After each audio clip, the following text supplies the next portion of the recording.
This is not dynamite in my hand. This is the fuse. This is the Missile Baits fuse and the Warlock jig head, both made by Missile Baits. This is a very unique, very custom jig head. It comes through cover, comes through brush, comes through rocks very, very well. It's got a 3/0 Gamakatsu hook in it with a spring lock in it, and then this is a 4.5 inch fuse, and it's, as you can see, it's a long, slender bait, but it's got a crawfish shape to it, and it's got these pinchers on the end. And what those pinchers do is that as you're working that bait real slow, those pinchers wave real slow and natural. It's very natural action in the water, and you put the combination together and it's pretty deadly.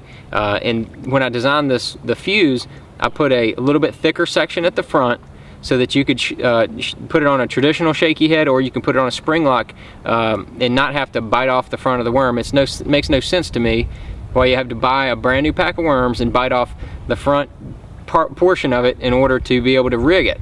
So that made no sense. We fixed that. And then also the portion right here where the hook goes through, as you can see, it's the thinnest part of the worm.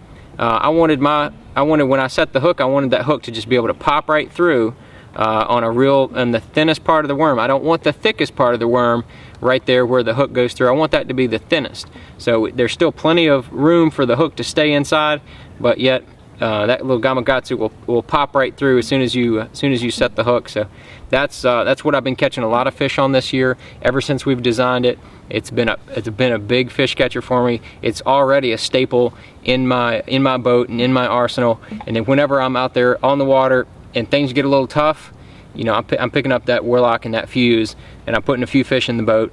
I may stick with it, keep putting fish in the boat, or I may go back to doing something else, more power fishing, more flipping, something like that. But you want to make sure you always put fish in the boat.